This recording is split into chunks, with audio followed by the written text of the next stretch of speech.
Alvarez en aurait déjà marre de l'Atlético? Non, franchement, El Chiringuito, vous êtes mauvais à sortir des trucs comme ça. L'entourage de Alvarez regrette qu'il ait choisi l'Atlético Madrid. Ben frérot, c'est que le début du cauchemar. Alvarez est le meilleur joueur de l'Atlético. Il est l'un des transferts les plus chers de l'histoire de l'Atlético, derrière celui de Félix. Premier match de Liga, Alvarez brille, mais l'Atlético perd. Et c'était pareil la saison dernière. En LDC face à Madrid, Alvarez brille, et l'Atlético ne crée rien, ne produise rien.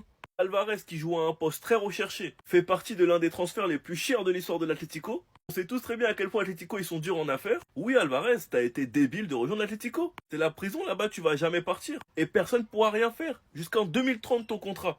Après avoir gagné tout ça, même si tu n'étais pas forcément acteur majeur, t'aurais pu rêver mieux que l'Atlético. Et c'est pas comme si des exemples t'en avais pas eu à l'Atlético. Griezmann n'a clairement pas eu la carrière à la hauteur de son niveau, à la hauteur de son talent en club. Il a certes gagné l'Europa League, mais c'est clairement un joueur qui aurait pu gagner la Ligue des Champions. C'est un joueur qui n'a jamais gagné la Liga et qui, les seules années où il part de l'Atlético, il gagne le championnat. Heureusement qu'il a eu une très belle carrière internationale, mais je vous jure que ce joueur aurait pu être bien plus grand. Si Alvarez n'arrive pas à trouver une porte de sortie, c'est le même destin qui l'attend. Sauf que là, il n'y a plus d'Europa League. Il sera tout le temps qualifié en LDC et il gagnera ni le championnat, ni la LDC, ni la Coupe du Roi. Sinon, vous les gars, vous en pensez quoi? Ramène sur Snap, on s'ennuie. L'entourage de Julián Alvarez pense que l'Argentin a fait une erreur en choisissant l'Atlético. Non, je sais pas, en mode, il y a des joueurs, c'est comme Joao Félix en fait. Il y a des joueurs, ils ont des talents, des prédispositions naturelles à jouer un certain type de football qui nécessite de toucher le ballon, la possession, multiplier les 1-2, jouer en triangle, faire des appels de balles après une passe dans un millimètre réduit. Et des individus comme Julián Alvarez et Joao Félix vont s'enfermer à l'Atlético Madrid, un club qui prône l'antipode du football qui est en eux, du football que Dieu leur a donné, et après ils se mettent à bouder. Franchement, je pense qu'il y a un moment où il faut arrêter de se foutre de la gueule des gens. Après tout ça, c'est de la faute du Barça en vrai de vrai. Dans un monde normal où on est au 1-1 et qu'on n'a pas du mal à inscrire nos joueurs à 10 jours de la fin du mercato, Julián Alvarez signe au FC Barcelone et tout le monde est content. Bref, c'était Sejorinho do Brasil et dites-moi ce que vous pensez de tout ça en vrai. Bao.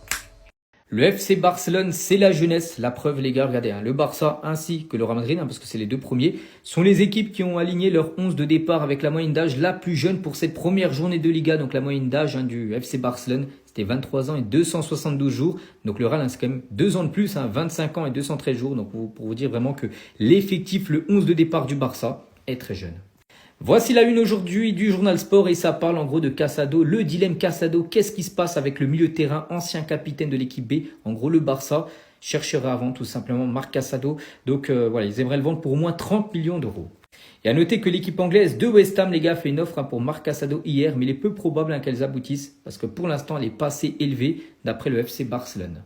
Des nouvelles également concernant Frenkie de Jong a officiellement rompu ses liens avec son ancien agent Ali Dursun après avoir réglé tous ses problèmes qu'il avait avec lui.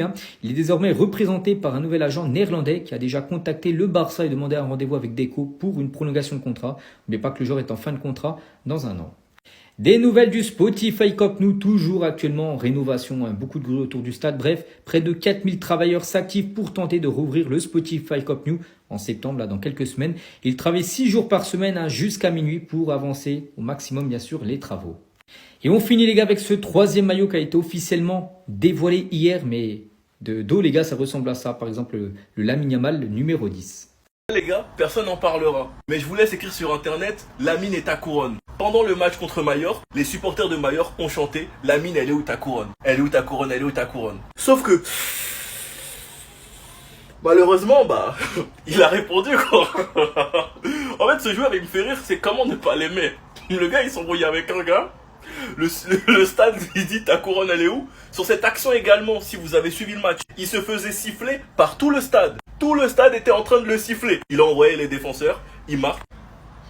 Il fait la célébration de la couronne. Ce caractère ne peut pas plaire à tout le monde, c'est normal. Mais avant de juger quelque chose, il est important d'avoir tous les détails. Et je suis là pour vous l'apporter. Et tant que je serai sur cette application, quand ça concernera le Barça, je le ferai. Peu importe le joueur. Car la polémique du moment, c'est la célébration. Comme quoi il a pris le melon, que la célébration c'est un peu trop. Et les gars, vous savez tous très bien que ça rajoute quelque chose. Parce qu'il se met de la pression à lui-même. Et surtout qu'un jour quelqu'un va lui répondre. Imaginez un match, on se mange un but, à dernière minute, le joueur il fait la couronne. Vous allez pas kiffer Crary? Ça rajoute quelque chose les gars. Certains veulent qu'il soit humble. Mais sa carrière les gars, c'est du n'importe quoi. Ta mère elle gagne un ticket pour faire une pub avec Messi. Il te lave quand t'es bébé.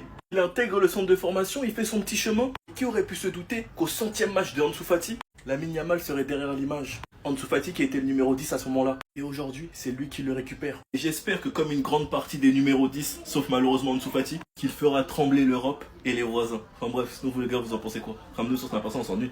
Casado aura moins de temps de jeu cette saison, donc si le Barça reçoit une offre, il pourrait l'accepter. Attendez, bougez pas, je vous explique. Le Barça a accepté d'écouter les offres pour Marc Casado s'il demandait à partir. Les Wolves auraient proposé environ 30 millions, tandis que Betis et Com sont aussi intéressés. Le joueur, lui, ne souhaite pas quitter le club malgré un temps de jeu limité. La réalité, c'est que nous connaissons pas les finances du club. Il faut prendre en compte, c'est que les titulaires, c'est Pedri et De Jong, que Gavi dans la hiérarchie, il est devant lui, que Marc Bernal qui revient des croisés n'est pas devant lui dans la hiérarchie, mais qu'on sait tous très bien que quand il sera de retour à 100%, ce sera lui qui sera devant. Sans même oublier Eric Garcia qui a pris énormément de poids dans le vestiaire et qui peut aussi être une solution au milieu de terrain. Et moi je le trouve vraiment bon à ce poste-là. C'est le poste où je le préfère après défenseur droit.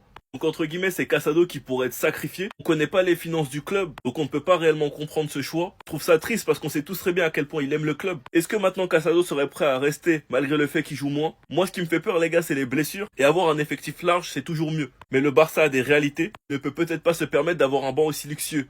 Alors on connaît très bien le fair play strict du championnat. Certains diront que la direction ce sont des incapables à le vendre à tel prix. Les autres clubs savent très bien que le Barça est dans une situation compliquée, donc ils en profitent pour faire chuter le prix de nos joueurs. Les gars, on est une brocante, c'est flippant frère. Sinon vous les gars, vous en pensez quoi? Revenez sur n'importe on s'ennuie.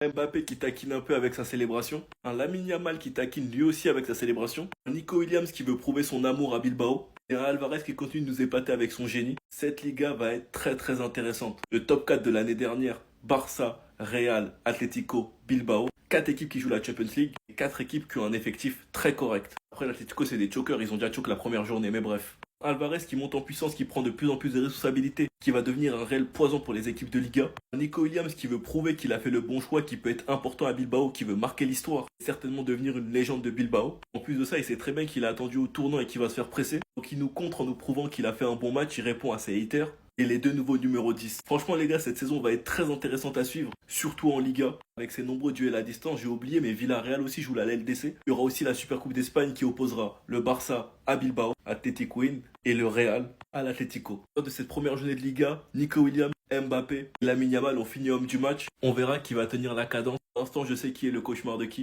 Franchement les gars, cette Liga ça promet. Et je connais une chaîne qui va se régaler, El Chiringuito. Enfin bref, sinon vous les gars, vous en pensez quoi? Ramenez sur Snap, sous l'ère Coman, il n'y a qu'un truc dont on peut encore être fier, c'est le recrutement du meilleur milieu du monde. Il y a 5 ans déjà, on a recruté le meilleur. C'est un crime pour le football que Pedri et Messi ont joué qu'une saison ensemble. Et franchement, force aux Barcelonais qui n'ont pas vécu ça. La manière dont Pedri était validé par Messi, c'est là que certains vous auraient dû capter. C'est un joueur qui a tellement souffert pour être reconnu à sa juste valeur, qui a longtemps été considéré comme surcoté, malgré le fait qu'il gagne le Golden Boy. Un joueur qui malheureusement a enchaîné les blessures après sa saison à plus de 60 matchs, et qui a pu enfin confirmer la saison dernière en s'imposant clairement comme le meilleur milieu du monde. Pour moi, en tout cas, vous pouvez pas être sûr qu'il est dans le top 3. Éloigné des blessures cette fois-ci et que Jay l'éloigne encore plus, j'ai qu'une hâte les gars, c'est sa saison 2025-2026. On sait tous que c'est deux frères. Un joueur qui pète la saison 2021-2022, il prend le Golden Boy, il confirme la saison 2022-2023. Je vous ai dit que Gavi c'était l'un de nos meilleurs milieux de terrain et les gens le sous-estiment. Il était prêt à enchaîner une 3e bonne saison, croisé. Il est revenu et pour quelqu'un qui revient des croisés, c'est correct. Mais la saison 2025-2026, c'est à son tour de faire son retour après une longue blessure. Je suis persuadé que concernant Gavi, le temps nous donnera raison. Enfin bref, sinon vous les gars, vous en pensez quoi? Revenez sur Tintin, on s'ennuie.